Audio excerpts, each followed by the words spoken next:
Good evening and welcome back to the archive. The great doors have closed with their familiar, resonant thud, and the security lights have dimmed to their amber glow. The corridors stretch out before us, lined with countless shelves bearing the weight of human experience, our triumphs, yes, but more often, our most spectacular failures. The air carries that particular scent of aged paper and old leather, mixed with the faint mustiness that comes from centuries of accumulated wisdom and folly. I have something rather unusual for you tonight. As I was cataloging some newer acquisitions earlier this evening, my fingers brushed against a file that seemed almost to vibrate with its own peculiar energy. The tab reads simply, Tanganyika, 1962, The Laughter That Wouldn't Stop. You see, laughter is supposed to be the best medicine, isn't it? We filed that particular bit of folk wisdom under generally reliable human observations. But what happens when laughter itself becomes the disease? When joy transforms into something uncontrollable, spreading like wildfire through communities, leaving chaos in its wake? Before we open this particular folio, and I do hope you'll find these quiet explorations as strangely comforting as I do, feel free to subscribe to the archive. It ensures you'll receive word when we unlock new exhibits for our private members. These late-night examinations of humanity's more curious moments. Now then, let us turn to the first page. The ink has faded somewhat, but the story remains vivid. It begins, as so many of our case files do, with something seemingly innocent. 3 schoolgirls, a moment of giggles, and then, well, you'll see. Case File 1. The Grand Illusion. When laughter became contagion. The morning of January 30th, 1962, dawned like any other at the Kashasha Mission School for Girls, a modest boarding institution nestled in the rolling hills of what was then Tanganyika, now Tanzania. The morning air carried the familiar sounds of an awakening school, the shuffle of young feet on wooden floors, the murmur of morning prayers, the gentle chiding of teachers herding their charges toward breakfast. But something was different in one of the dormitories. 3 girls, their names lost to history, preserved only as patient 0 in the clinical reports that would follow, began to laugh. Not the bright, infectious laughter of a shared joke or a moment of pure joy, but something else entirely. Something that seemed to well up from some deep, uncontrollable source within them. At first, the supervising teacher smiled. Children laugh, after all. It's what they do. But as the minutes stretched on, and the laughter showed no signs of subsiding, her smile began to fade. The 3 girls were doubled over now, tears streaming down their faces, their laughter taking on an almost desperate quality. They seemed unable to stop, gasping for breath between waves of uncontrollable mirth. Within an hour, something extraordinary and deeply unsettling began to happen. Other girls in the dormitory started laughing too. Not at any joke, not at the spectacle of their classmates, but with the same uncontrollable intensity. The laughter seemed to leap from person to person, like sparks jumping between dry kindling. By noon that day, 14 girls were affected. By evening, it was 32. They laughed until they couldn't breathe. They laughed until they collapsed. They laughed until they cried. And then they cried until they laughed again. Some experienced fits that lasted for hours without pause.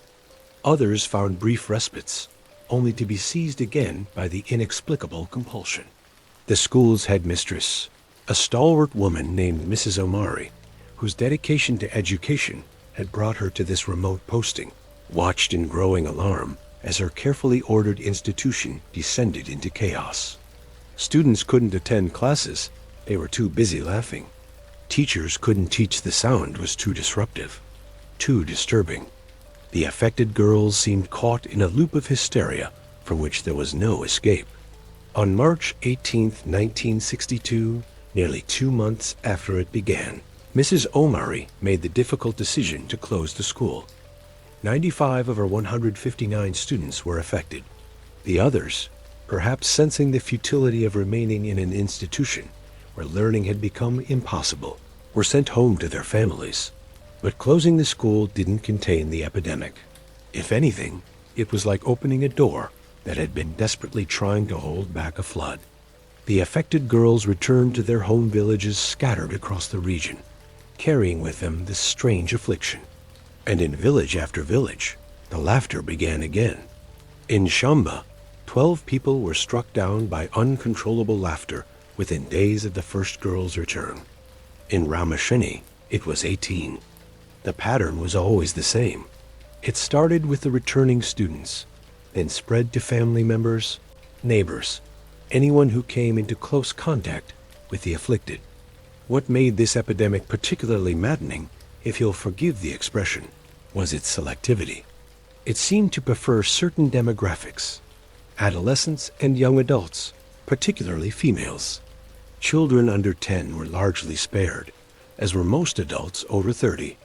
It was as if the laughter had a specific appetite, a particular taste for young minds caught in that vulnerable space between childhood and adulthood. The symptoms, when documented by the increasingly baffled medical authorities, read like something from a medical textbook on hysteria. Uncontrollable laughter, yes, but also crying fits, fainting spells, difficulty breathing, and in some cases, aggressive behavior. Patients would laugh for hours, then suddenly turn violent, lashing out at anyone who tried to help them. They complained of pain in their limbs, respiratory distress, and an overwhelming sense that something was terribly, inexplicably wrong. By May of 1962, the epidemic had forced the closure of 14 schools across the region. Nearly 1,000 people had been affected. Entire communities found themselves paralyzed by laughter, not the kind that brings joy, but the kind that brings terror, exhaustion, and a creeping sense that reality itself had become unmoored. The local newspapers, when they reported on the outbreak at all, struggled with how to frame it. How do you write a serious news story about people laughing themselves into collapse? The headline writers seemed caught between treating it as a medical mystery and a bizarre human interest story. Laughter epidemic closes schools, read one paper, as if reporting on a particularly unusual weather pattern. But for those living through it, there was nothing amusing about the situation. Families watched helplessly as their children succumbed to fits of laughter that left them exhausted and frightened. Teachers saw their life's work disrupted by something that defied all logic and explanation. Medical professionals found themselves confronting a condition that seemed to mock everything they understood about the human body and mind. The laughter spread through communities like smoke through a forest, following invisible pathways of social connection. It jumped from schools to homes, from homes to markets, from markets to churches. It seemed to respect no boundaries, neither geographical nor social. Rich and poor, educated and illiterate, religious and secular, the laughter claimed them all with equal enthusiasm. And perhaps most disturbing of all, the affected individuals were not, in any medical sense, insane. Between fits, they were perfectly lucid, perfectly aware of how strange their condition was.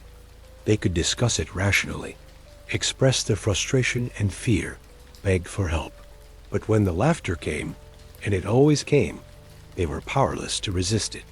One doctor, in a report filed with the Colonial Medical Service, wrote, "The patients appear to be of sound mind in all respects save one. They cannot control their laughter. It is as if some part of their nervous system has been hijacked by a force that recognizes no medical authority, responds to no treatment, and follows no pattern we can discern."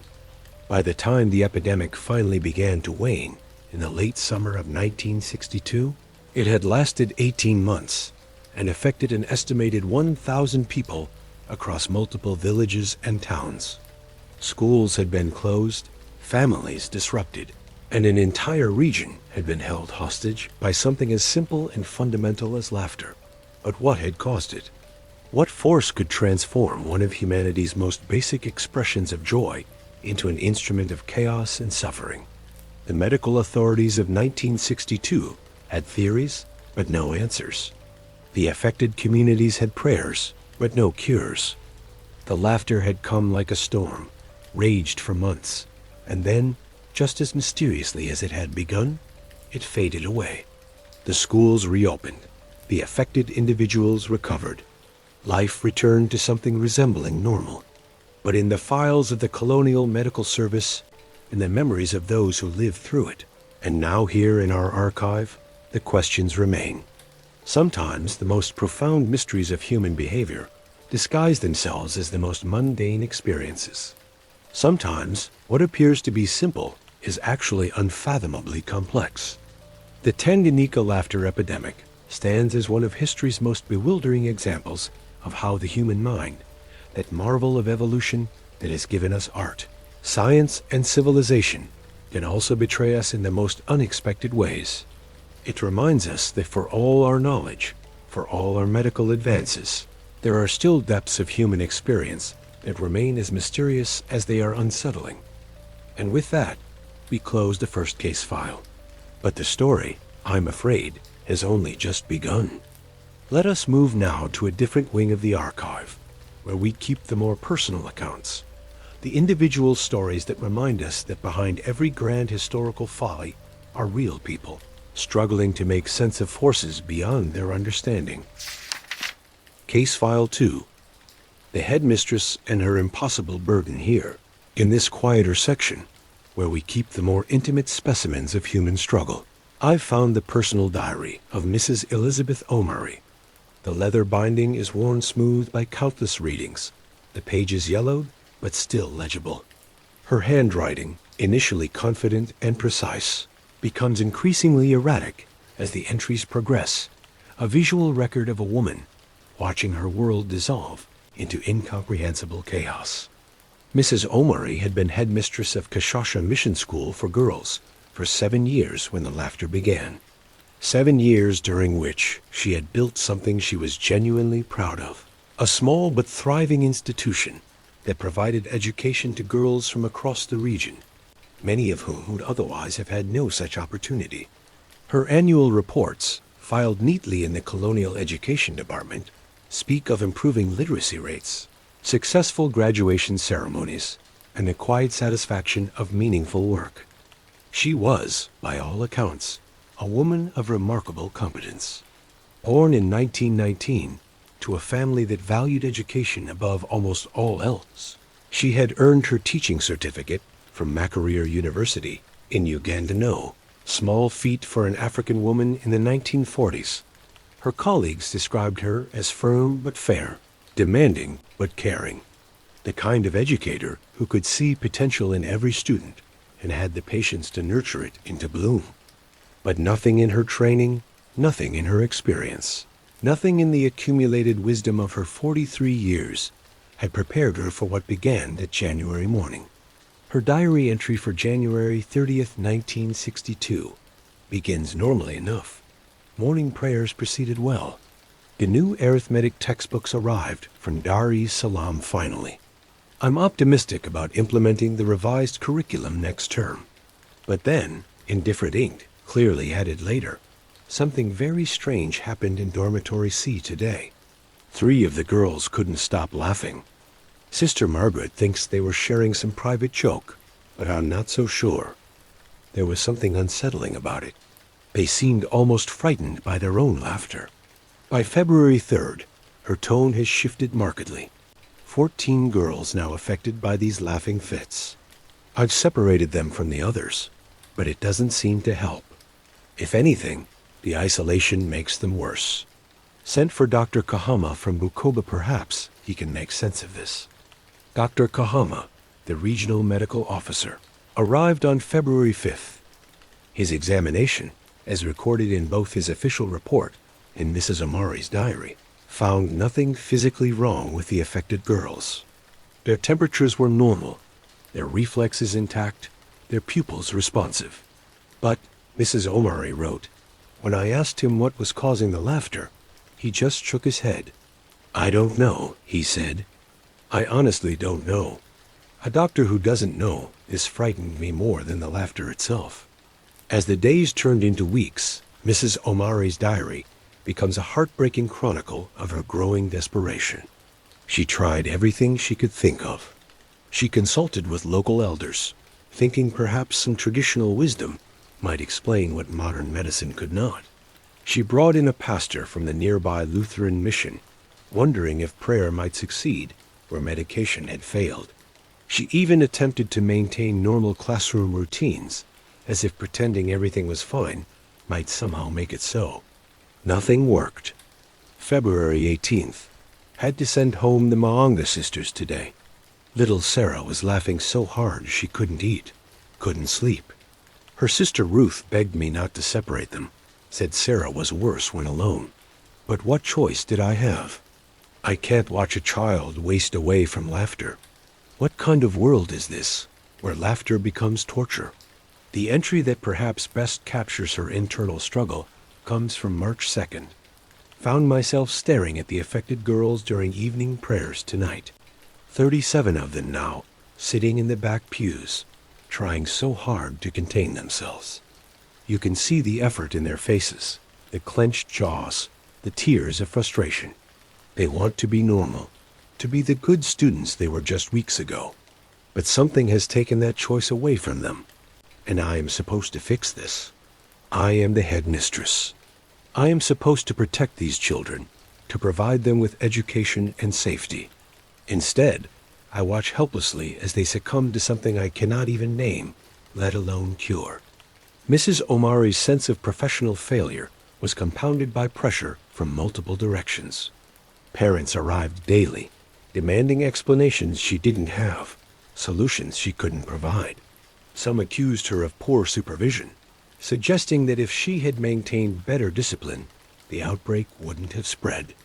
Others hinted at supernatural causes, implying that the school had somehow invited evil influences. The Colonial Education Department, meanwhile, sent increasingly urgent telegrams demanding reports, statistics, and most frustratingly, solutions. March 10th, another telegram from Dar es Salaam asking for my action plan to resolve the situation. My action plan? I have consulted doctors, pastors, traditional healers, and anyone else who might have insight. I have isolated the affected children, then tried keeping them together. I have maintained routines and abandoned them. I have prayed until my knees ached and reasoned until my head throbbed. What more do they expect me to do? Perhaps the most poignant entries deal with her relationship with the girls themselves. Mrs. Omari clearly cared deeply for her students. They weren't just pupils to her, but young women whose futures she was helping to shape.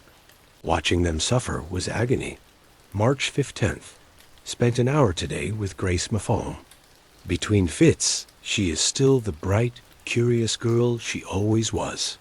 She asked me why this was happening to her, what she had done wrong. I had no answer. What do you tell a 15-year-old girl when you don't understand the world any better than she does? The decision to close the school, recorded in a lengthy entry dated March 18th, clearly tormented her. I have failed. There is no other way to describe it. Tomorrow I will send the remaining healthy girls home and close the school indefinitely. 7 years of work. 7 years of building something meaningful. And it ends like this. The affected girls' families will come to collect them, and I will have to look each parent in the eye and admit that I could not protect their daughters from what? Laughter? How do you explain to a parent that laughter has stolen their child's education? But Mrs. Omari's ordeal was far from over. Even after closing the school, she remained in contact with the affected families, tracking the progression of the epidemic as it spread through the surrounding communities. Her diary entries from this period read like military dispatches from a losing war. March 25th. Word from Shamba 12 new cases. April 2nd. The Mwanza family, all 4 daughters now affected. April 10th. Mr. Cabana came to see me today. His village has banned anyone from the affected families from coming to market. They blame us, blame the school for starting this. The guilt she felt is palpable in every line. Here was a woman who had dedicated her life to education, who believed deeply in its power to transform lives and communities, watching as her life's work became associated with inexplicable suffering. April 15th. Mrs. Rehumbiza asked me today if I thought the school was cursed. I told her no, that I didn't believe in such things. But lying in bed tonight, I wonder, not about curses, but about responsibility. Did we do something wrong? Was there some warning sign I missed? Some preventive measure I failed to take? As the months passed, and the epidemic gradually spread beyond the school's former students to encompass entire communities, Mrs. Omari found herself in the peculiar position of being consulted as an expert on something she understood no better than anyone else. Government officials, medical personnel, and researchers all sought her insights, as though proximity to patient zero might have granted her some special knowledge. May 22nd. Another delegation from Dari's salon today. They asked detailed questions about the school's routine, the girls' diet, their sleeping arrangements, their backgrounds. They took notes on everything, nodding seriously as though they were gathering crucial intelligence. But I could see in their eyes the same bafflement I feel. They don't know what they're looking for any more than I know what I'm looking for. The diary's most heart-wrenching entry comes from late June, as the epidemic was beginning to peak. Visited Grace Mafalm's family today. She's been affected for 5 months now. The girl who once dreamed of becoming a teacher like me now spends her days fighting battles with her own nervous system.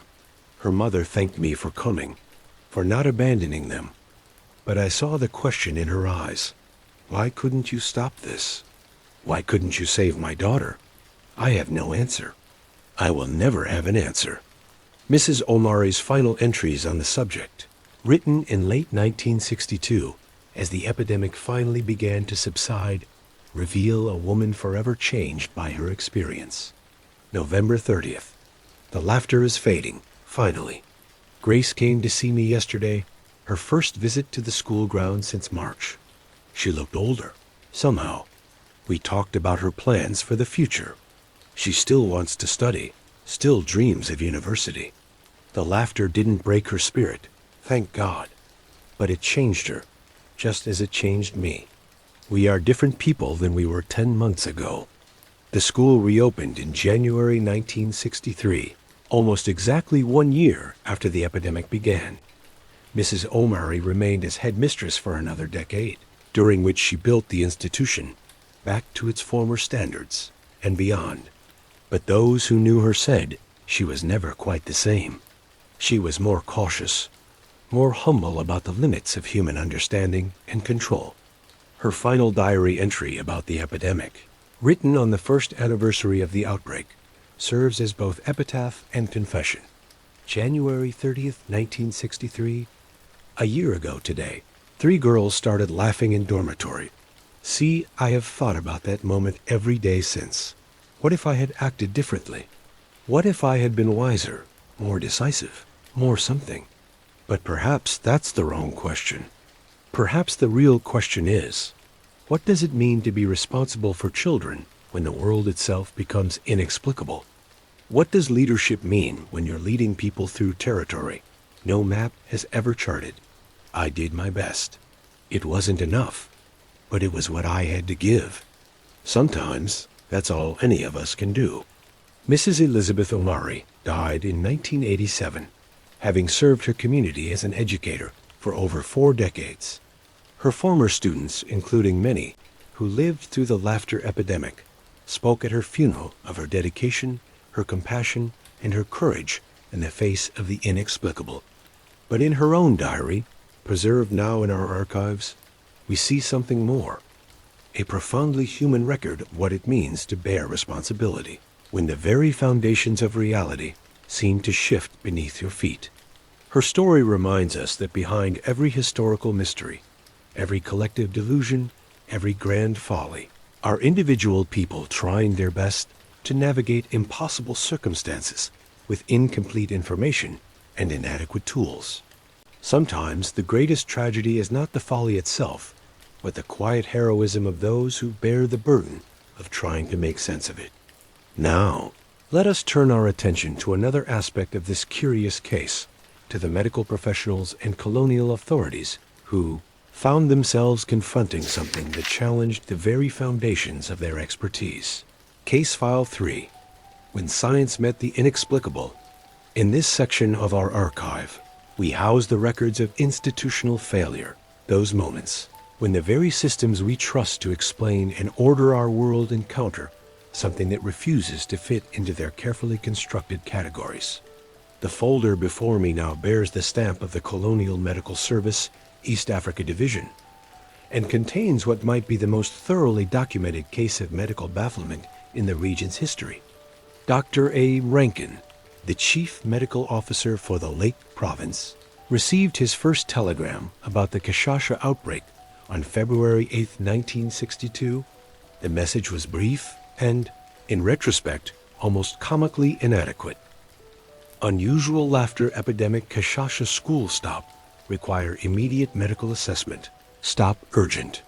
Dr. Rankin, a Scotsman who had spent the better part of 2 decades treating tropical diseases across East Africa, had seen his share of unusual medical presentations. Malaria that mimicked meningitis, parasitic infections that caused bizarre neurological symptoms, nutritional deficiencies that manifested in ways that would baffle physicians back in Edinburgh. But laughter as a medical emergency? This was something entirely new. His initial response, preserved in a carbon copy filed with meticulous bureaucratic precision, reflects the confidence of a man accustomed to solving medical puzzles. Will dispatch Dr. Kahama for preliminary assessment. Suspect mass food poisoning or contaminated water supply. Standard infectious disease protocols to be implemented immediately. Dr. Kahama's report, filed 3 days later, began the systematic demolition of Dr. Rankin's confidence. Physical examination of 32 affected students reveals no abnormalities. Temperature, pulse, blood pressure, all within normal ranges. Pupils reactive, reflexes intact, no evidence of neurological deficit. Blood samples taken for analysis in Dar-es-Salaam laboratory. Most puzzling. Patients appear mentally competent between episodes, can discuss symptoms rationally, express appropriate concern about their condition. The blood work, when it arrived 10 days later, only deepened the mystery. No evidence of poisoning, no unusual bacterial or viral markers, no nutritional deficiencies that might explain the symptoms. The affected girls were, by every measure medical science could provide, perfectly healthy, except for their inability to control their laughter. Dr. Rankin's subsequent reports read like the correspondence of a man watching his professional certainty crumble. February 20th, expanded testing to include cerebrospinal fluid analysis. Results negative for all known pathogens. Consulted with tropical medicine specialists in London via telegram. No similar cases in medical literature. By March, as the epidemic spread beyond the school and into the surrounding communities, Dr. Rankin found himself coordinating what was essentially a medical investigation into something that seemed to mock the very foundations of medical science. Teams of doctors, nurses, and public health officials descended on the affected region, armed with every diagnostic tool available to 1960s medicine. The results were uniformly frustratingly normal. March 15th, comprehensive neurological examination of 47 patients by Dr. Pemba from Mahimbili Hospital. EEG readings normal. Physical coordination tests normal, except during active episodes. Psychological evaluation suggests patients are of sound mind and genuinely distressed by their condition. What made the medical response particularly tragic, and here we see how institutional pride can amplify human folly, was the authorities' inability to admit ignorance. Rather than acknowledging that they had encountered something beyond their current understanding, they doubled down on their scientific approach, ordering ever more tests, ever more complex analyses, as though the sheer volume of negative results might somehow yield a positive answer. Dr. Rankin's correspondence with his superiors in Dar-es-Salaam reveals a man caught between his professional training and an increasingly obvious reality. March 28th. Have now conducted blood work, urine analysis, stool samples, X-rays, neurological assessments, psychological evaluations, and environmental surveys on over 200 patients. All results within normal parameters. Respectfully request guidance on alternative approaches. The response from headquarters was swift and telling, continue standard diagnostic procedures. Rule out all possible organic causes before considering alternative explanations. Colonial medical service reputation depends on thorough scientific approach to unusual presentations. And so the medical machinery ground on, consuming resources and generating reports, while the laughter epidemic continued to spread. Teams of specialists were flown in from Uganda, Kenya, and even southern Rhodesia. Each brought their own theories, their own tests, their own confidence that European medical training would surely solve this African medical mystery. Dr. James Whitfield, a psychiatrist from Nairobi, spent 6 weeks in the region during April and May of 1962. His reports, filed with the same bureaucratic precision as his medical colleagues, offer a fascinating glimpse into how Western psychiatric theory struggled to accommodate a phenomenon that didn't fit its categories. The affected individuals do not present with classic symptoms of hysteria, as described in European medical literature, he wrote. They maintain awareness of their condition, express appropriate distress, and demonstrate normal cognitive function between episodes. Traditional conversion disorder typically involves loss of physical function, not uncontrollable expression. This presentation challenges standard diagnostic frameworks. But rather than allowing this challenge to open new avenues of understanding, Dr. Whitfield seems to have retreated into increasingly elaborate theoretical constructions.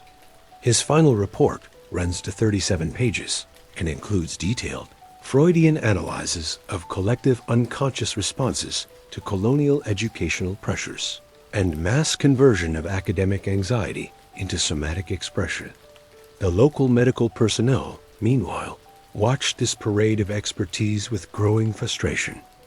Dr. Kahama, who had been the first to examine the affected girls, wrote a remarkably candid letter to Dr. Rankin in May 1962. With respect, Sir, I have observed 17 different specialists examine these patients. Each brings sophisticated theories and impressive credentials. None has provided relief to a single patient. Perhaps it is time to admit that our medical knowledge, however extensive, may have limits. Dr. Rankin's response, preserved in the files, reveals how deeply the colonial medical establishment's sense of authority had been threatened. Dr. Kahama, scientific medicine has conquered diseases that killed millions throughout human history. Yellow fever, smallpox, plague all vanquished by systematic application of medical knowledge. This outbreak, however unusual, will yield to the same approach. We must not abandon scientific rigor simply because the solution is not immediately apparent. But scientific rigor, as it turned out, was precisely the wrong tool for this particular problem. The more the medical authorities tested, the more they proved that nothing was medically wrong with the patients. Each negative result pushed them further into a logical corner. If nothing was physically wrong, but the patients were clearly suffering, then either their tests were inadequate or their understanding of medicine itself was incomplete. The colonial authorities chose to believe their tests were inadequate. By July 1962, the medical response had become almost farcical. Teams of specialists were collecting soil samples from around the affected schools, testing the water supply for exotic toxins, and conducting epidemiological surveys that attempted to correlate laughter outbreaks with everything from lunar cycles to dietary patterns. The weekly reports from the region read like a catalog of increasingly desperate scientific grasping. July 12th. Environmental survey complete. No unusual fungal growth in school buildings. Water supply meets all colonial health standards. Dietary analysis reveals adequate nutrition across all affected populations. July 19th. Attempted correlation analysis between outbreak patterns and meteorological data. No significant relationships identified. July 26th. Brought in specialist from London School of Tropical Medicine. Conducted extensive parasite screening, including species not previously identified in East Africa. All results negative. The final medical report on the Tanganyika laughter epidemic, filed in December 1962, runs to over 400 pages and represents one of the most exhaustive medical investigations in colonial East African history. Its conclusion is as remarkable for what it admits as for what it claims. After comprehensive investigation involving multiple medical disciplines and examination of over 800 patients, no organic cause for the laughter epidemic has been identified. All affected individuals have returned to normal function without medical intervention.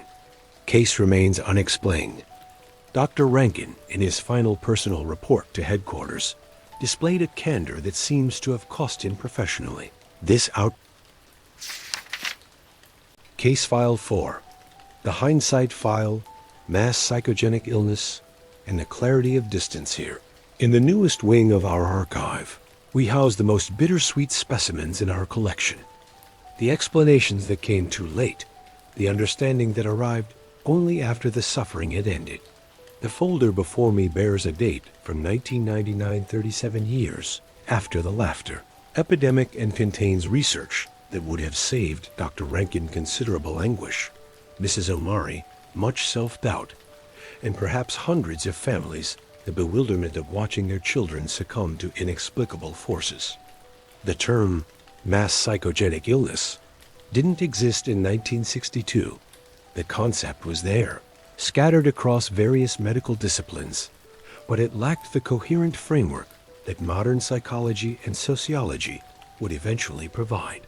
What the medical authorities of colonial Tanganyika were witnessing was one of the most dramatic examples of what we now understand to be a well-documented, if still mysterious, aspect of human collective behavior.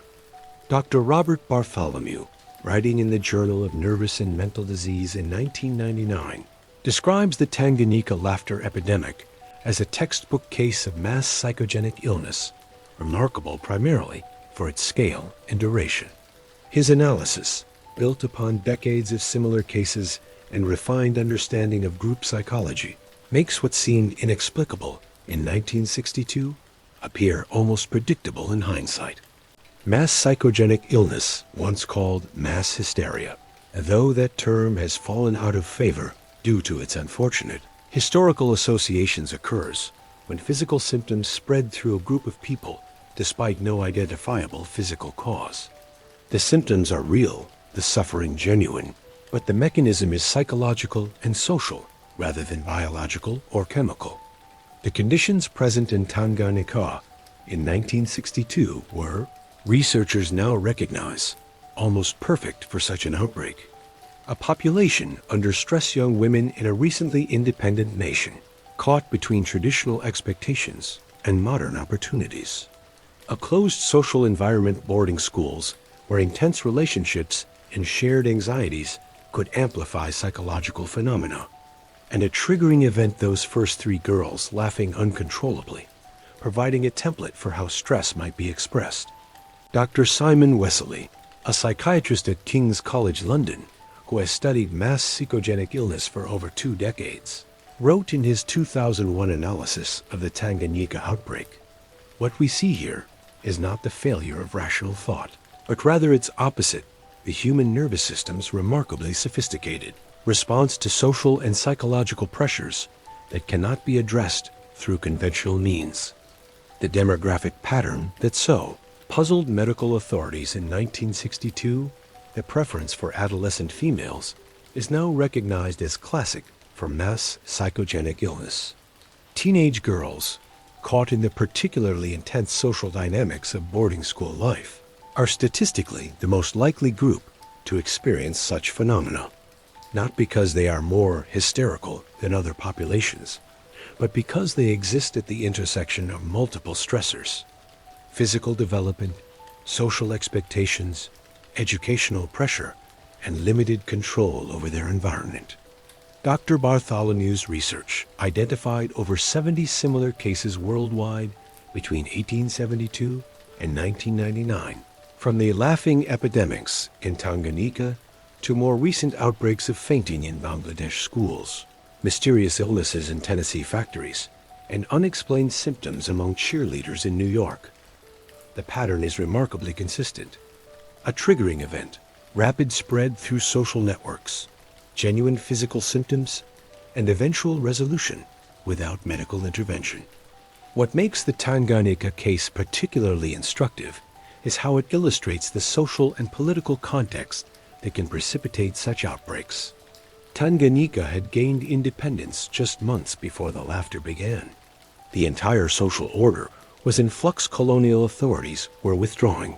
Traditional power structures were being challenged, and young people were being asked to navigate a world their parents had never experienced. For young women in particular, the pressures were intense. Education offered unprecedented opportunities, but also unprecedented expectations. They were being asked to excel in academic systems designed by and for a colonial culture that had never particularly valued their success. They lived in institutions modeled on British boarding schools, following routines and disciplines that bore little relationship to their home community's ways of life. Dr. Melissa Little, writing in Social Science and Medicine in 2004, argues that the laughter epidemic can be understood as a form of collective communication about stresses that could not be articulated through conventional means. The affected girls, she suggests, were expressing through their bodies what their society provided no language for. The overwhelming pressure of being caught between worlds, the anxiety of uncertain futures, the strain of living in institutions that demanded they suppress their cultural identities in favor of colonial models of behavior. From this perspective, the laughter becomes less mysterious and more poignant. It was not random neurological misfiring, but a kind of embodied protest, the nervous system's way of saying stop when conscious resistance wasn't possible or permissible. The spread pattern, too, makes perfect sense when viewed through the lens of modern understanding. Mass psychogenic illness doesn't spread randomly. It follows social networks, moving from close friends to acquaintances to family members. It respects the invisible architecture of relationships and communication that bind communities together. The epidemic spread from dormitory to dormitory, from school to village, along precisely the pathways that modern sociologists would predict. What's particularly tragic in hindsight is how the medical response actually made the outbreak worse. By treating the laughter as a medical mystery to be solved, rather than a social phenomenon to be understood, the authorities inadvertently amplified the very conditions that had created it in the first place. The endless tests, the separation of affected students, the atmosphere of crisis and emergency, all of this increased rather than decreased the stress levels in the affected communities. Traditional healing practices, which the colonial medical establishment dismissed as superstition, were actually much better suited to addressing mass psychogenic illness. Community rituals that restored social bonds, practices that acknowledged the reality of the sufferer's experience without pathologizing it, and approaches that addressed the social context rather than just individual symptoms. These proved far more effective and sophisticated medical interventions.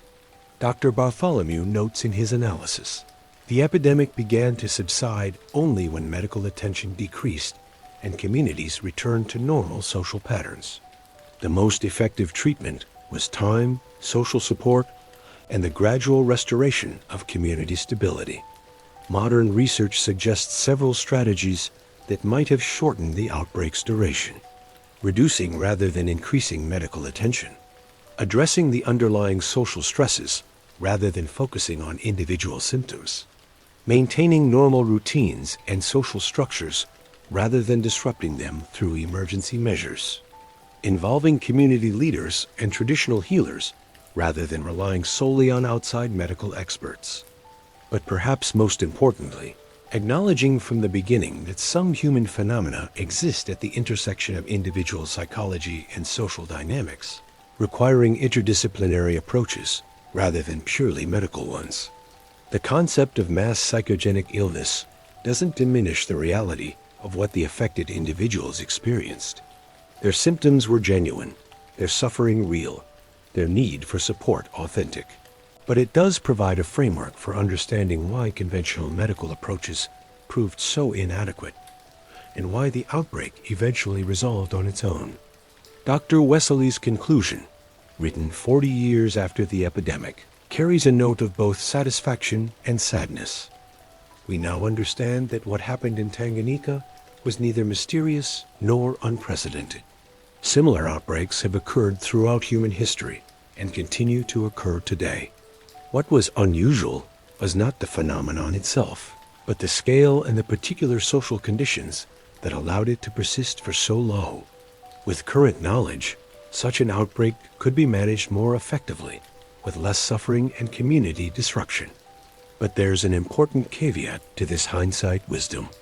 Even with our modern understanding of mass psychogenic illness, such outbreaks continue to occur. Knowledge doesn't automatically translate into prevention or effective response. Human beings remain social creatures, vulnerable to collective psychological phenomena, especially under conditions of stress and uncertainty. The Tanganyika laughter epidemic serves as more than just a historical curiosity. It's a reminder that our understanding of human behavior remains incomplete, that the intersection of individual psychology and social dynamics continues to produce phenomena that challenge our categories and assumptions. And perhaps that's the most important lesson from this particular file. The girls who laughed uncontrollably in 1962 weren't suffering from some exotic, tropical disease or mysterious supernatural influence. They were experiencing something fundamentally human, the body's response to psychological and social pressures that exceeded their capacity to cope through conventional means. Their laughter was a language, spoken in a dialect of stress and displacement that the adults around them couldn't understand. It took decades for us to develop the vocabulary to translate that language, to recognize that what seemed like medical mystery was actually social communication. But by then, of course, the conversation was over. The girls had grown into women, the laughter had faded into memory, and the chance to respond with understanding rather than bewilderment had passed. Sometimes the most profound human folly is not traumatic error, but simply the failure to recognize that our current knowledge might be incomplete. That phenomena we cannot explain might require new ways of seeing rather than more intensive applications of old methods. Reflection. And so we close the file on the Tanganyika laughter epidemic. The girls who laughed are grandmothers now, their voices long since returned to the normal cadences of daily life. The schools have been rebuilt, the medical authorities replaced, the colonial system that created so much of the underlying stress dismantled and forgotten. But the questions raised by those 18 months of inexplicable laughter remain remarkably current. What do we do when faced with phenomena that our expertise cannot encompass? How do we respond when the tools we trust prove inadequate to the task? What does it mean to maintain authority when the very foundations of that authority are called into question? Mrs. Omari's bewilderment, Dr. Rankin's frustrated confidence, the colonial authorities' institutional blindness. These are not simply historical curiosities, but patterns that repeat themselves whenever human complexity exceeds our system's capacity to contain it. We live, even now, in a world where individual distress often expresses itself through collective phenomena that challenge our understanding, where social media can amplify psychological contagion across vast distances in mere hours, where the intersection of technology and human psychology creates new forms of mass behavior that our existing frameworks struggle to explain. The laughter epidemic reminds us that human beings are not simply biological machines to be diagnosed and repaired, but social creatures whose deepest experiences emerge from the complex interplay between individual psychology and collective dynamics. Sometimes what appears to be individual pathology is actually social communication, the nervous system's attempt to express what conventional language cannot articulate. Perhaps the real folly documented in these files is not the laughter itself, but our persistent belief that every human phenomenon must yield to technical analysis, that every problem has a solution waiting to be discovered by the right expert with the right tools. Sometimes wisdom lies in acknowledging the limits of our knowledge, in sitting with mystery rather than forcing it into familiar categories. Sometimes the most helpful response to inexplicable suffering is not more sophisticated diagnosis, but simple presence, the recognition that being human means occasionally encountering experiences that exceed our capacity to explain or control. The girls of Kashasha Mission School laughed because they had no other way to speak. The adults around them failed to understand because they were listening with the wrong ears, looking with eyes trained to see only what their systems had taught them to recognize. In the end, perhaps that's what makes this case worthy of preservation in our archive. Not as a cautionary tale about the dangers of mass hysteria, but as a reminder of how easily we can mistake the limits of our understanding for the limits of human experience itself. The laughter has faded, but the capacity for phenomena that exceed our explanatory frameworks remains. The real question is not whether such things will happen again. They will. Whether we will respond with the humility to acknowledge what we don't know, the wisdom to expand our ways of seeing, and the compassion to recognize that inexplicable behavior often carries explicable pain. For now, though, leave these questions here in the archive, among the dust and the silence and the accumulated wisdom of human folly. The answers, if they come at all, will arrive in their own time. Rest well. The great doors are locked, the files secure, and the mysteries safely contained until another night calls us back to wonder at the beautiful, inexplicable complexity of being human.